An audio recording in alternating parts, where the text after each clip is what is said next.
चाहे कैसी भी परिस्थिति हो, इन 3 स्थानों पर अपनी पत्नी को कभी अकेला नहीं छोड़ना चाहिए, नहीं तो हो सकता है बड़ा नुकसान। नमस्कार दोस्तों, स्वागत है आपका हमारे YouTube चैनल पर। हम आपके लिए इतनी मेहनत करते हैं, ऐसी ही अच्छी अच्छी कहानियों के लिए आप हमारे चैनल को सब्सक्राइब कर लीजिए। बहुत समय पहले की बात है, एक व्यापारी और उसकी पत्नी व्यापार करने के लिए अपने राज्य से दूसरे राज्य में जा रहे थे। जब वह दूसरे राज्य की सीमा में पहुंचे तो उन्हें रास्ते में कुछ डाकू मिल गए और उन डाकुओं ने उस व्यापारी और उसकी पत्नी के पास जो कुछ भी था सब कुछ लूट लिया।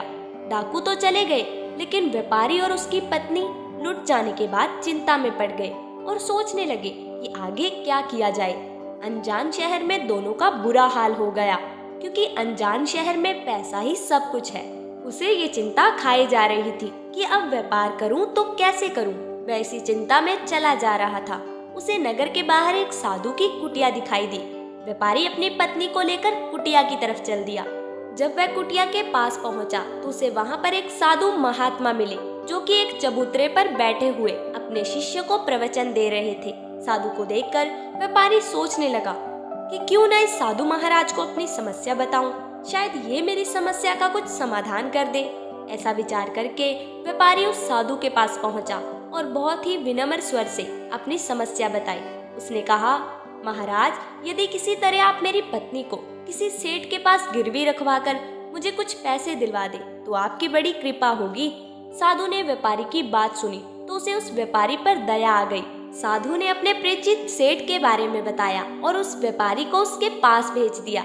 व्यापारी अपनी पत्नी को लेकर सेठ के पास पहुंच गया। सेठ से हाथ जोड़कर कहने लगा, सेठ जी, मुझे कुछ पैसों की आवश्यकता है। मेरे पास गिरवी रखने के लिए और तो कुछ नहीं, बस मेरी पत्नी है। आप मेरी पत्नी को गिरवी रखकर मुझे कुछ पैसे दे दीजिए। मैं व्यापार करके जल्दी ही आपकी रकम सूद समेत वापस कर दूंगा और अपनी पत्नी को छुड़वा लूंगा। सेठ ने जब उस व्यापारी की बात सुनी तो पैसे देने के लिए तैयार हो गया और व्यापारी की पत्नी को अपने पास गिरवी रख लिया। व्यापारी सेठ से कर्ज लेकर व्यापार करने के लिए आगे बढ़ गया। व्यापारी ने उन रुपयों से अनाज का व्यापार शुरू कर दिया। कुछ समय में व्यापारी ने उन पैसों से बहुत ही कम समय में अच्छा खासा धन अर्जित कर लिया। 12 महीने बाद फिर वह व्यापारी उस नगर में वापस लौट आया, जिस नगर में वह अपनी पत्नी को सेठ के पास गिरवी रख कर गया था। व्यापारी नगर में आकर सीधा उस सेठ के पास पहुंचा और कहने लगा, सेठ जी, आप अपना हिसाब करके मुझसे रुपए ले लीजिए और मेरी पत्नी को वापस लौटा दीजिए। ये सुनकर सेठ ने कहा, भाई क्या बताऊं, आज से 2 महीने पहले तुम्हारी पत्नी अचानक बीमार पड़ गई। उस बीमारी के कारण तुम्हारी पत्नी की मृत्यु हो गई। मैंने तुम्हारी पत्नी का बहुत इलाज करवाया, लेकिन फिर भी तुम्हारी पत्नी को नहीं बचा सका। व्यापारी ने जब ये बात सुनी तो वह बड़ा दुखी हुआ। फिर थोड़ी देर में धीरज बांधकर व्यापारी ने सेठ से कहा, सेठ जी, जो होना था वो तो हो चुका है। शायद मेरे नसीब में ऐसा ही लिखा हुआ था। फिर भी आप अपने पैसे मुझसे ले लीजिए, ताकि मुझे इस बात का संतोष हो जाए कि मैंने अपना कर्जा चुका दिया और मैंने पत्नी को गिरवी रखने के कलंक से खुद को बचा लिया।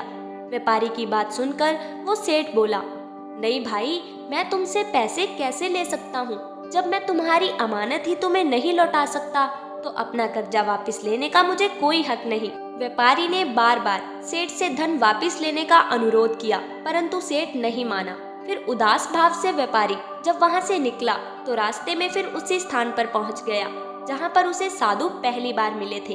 हमेशा की तरह साधु अपने चबूतरे पर बैठे हुए अपने शिष्यों को प्रवचन दे रहे थे। व्यापारी भी मन की शांति के लिए जाकर वहां पर बैठ गया। साधु महात्मा ने जब उस व्यापारी को देखा तो उसे पहचान गए और उसका हालचाल पूछने लगे।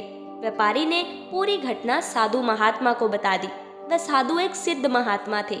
व्यापारी की बात सुनकर साधु ने कहा, भाई, उस सेठ ने तेरे साथ धोखा किया है। तेरी पत्नी जीवित है।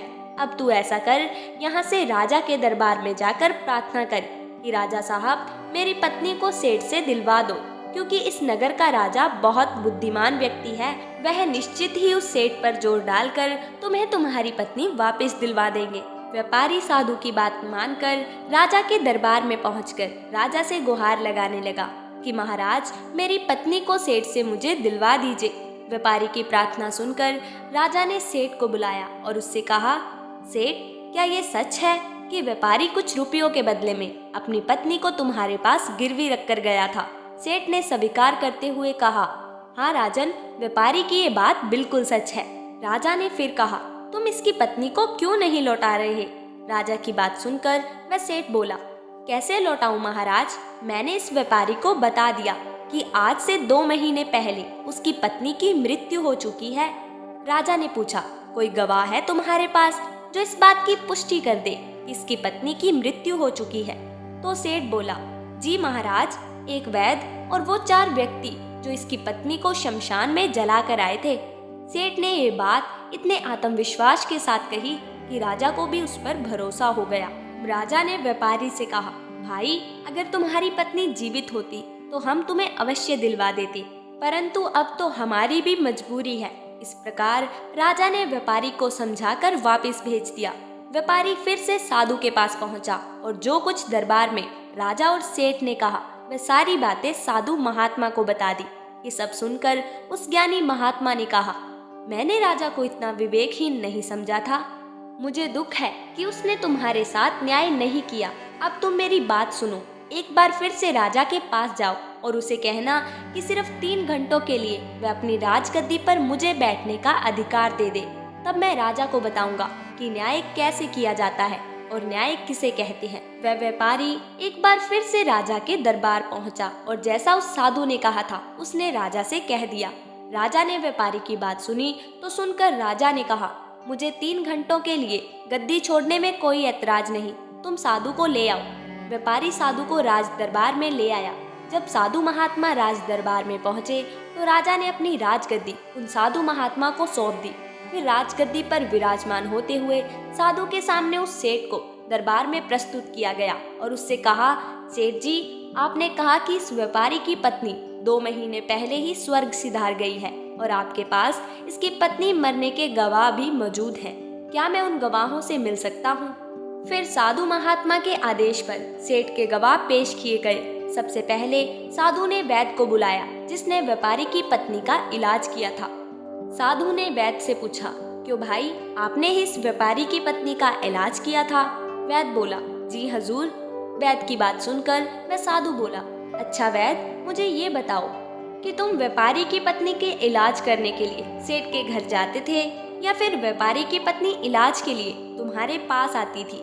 साधु की बात सुनकर वह वैद्य उस राजा से बोला, महाराज, सेठ जी मेरे घर पर स्वयं आकर दवा ले जाते थे। साधु बोला, यानी तुम विश्वास के साथ ये नहीं कह सकते वह दवा सेठ व्यापारी की पत्नी के लिए ही ले जाता था या फिर किसी और के लिए? साधु की बात सुनकर वह वैद्य बोला, हाँ महाराज, ये बात मैं यकीन के साथ नहीं कह सकता कि सेठ किसके लिए दवाई ले जाते थे, लेकिन सेठ जी मुझसे दवाई जरूर ले जाया करते थे। वैद्य की बात सुनकर वह साधु बोला, इसका मतलब यही हुआ कि तुम मरीज को बिना देखे ही दवाइयाँ दे देते हो।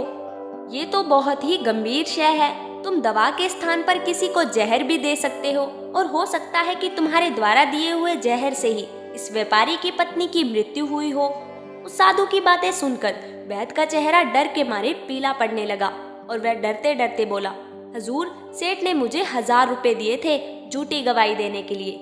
साधु ने कहा, झूठ बोलने के अपराध में मैं तुम्हें 50 कोड़े लगाने का आदेश देने जा रहा हूँ। इसके साथ ही तुम्हारा मुंह काला करके सारे नगर में तुम्हें घुमाया भी जाएगा। साधु महात्मा के आदेश का राजा के सैनिकों ने तुरंत ही पालन किया और सैनिक भी तत्काल ही उस वैद्य को भरे दरबार में कोड़े लगाने लगे। पहला कोड़ा लगते ही वह जोर से चीख पड़ा और कहने लगा, महाराज मुझ पर रहम कीजिए, महाराज मुझ पर दया कीजिए, मैं मर जाऊंगा। हर कोड़े के साथ उसके गले से करुणामयी आवाजें निकलने लगी। उसकी चीखें पूरे राज दरबार में गूंज उठी। वैद्य के साथ ऐसा होते हुए देखकर सेठ के गवाह के तौर पर बुलाए गए 4 व्यक्तियों का कलेजा दहल गया, जिन्होंने व्यापारी की पत्नी को शमशान में ले जाकर जलाने की बात कही थी। अब बारी उन 4 गवाहों की थी। साधु महात्मा ने उनसे पूछा, तुम लोगों का क्या कहना है? वे 4 गवाह वैद्य की पिटाई से पहले ही भयभीत हुई तो उनके हाथ पैर मानो बिल्कुल ठंडे पड़ गए। साधु ने सेठ की ओर देखा। जैसे ही उस साधु ने सेठ की ओर देखा तो सेठ का चेहरा भी भय से काला पड़ गया। साधु ने सेठ से कहा, सेठ जी, तुम्हारे 5 गवाहों की तो पहले ही हवा निकल गई। अब तुम बताओ कि किसी की पत्नी को जबरदस्ती घर में रखने की तुम कौन सी सजा पाना पसंद करोगे? इससे पहले कि मैं तुम्हें 10 साल की कठोर कारावास की सजा दे दूं, अभी भी समय है कि तुम इस व्यापारी की पत्नी को दरबार में हाजिर कर दो। डर से सेठ ने तुरंत अपने सेवकों को अपने घर भेजा और सेवकों को घर भेजकर व्यापारी की पत्नी को दरबार में प्रस्तुत कर दिया। साधु ने सेठ से लेकर उस व्यापारी की पत्नी को व्यापारी को सौंप दिया और सेठ को झूठी गवाही के अपराध में 5 महीने की कैद की सजा सुना दी। उन चारों गवाहों को भी कड़ी से कड़ी सजा दी गई।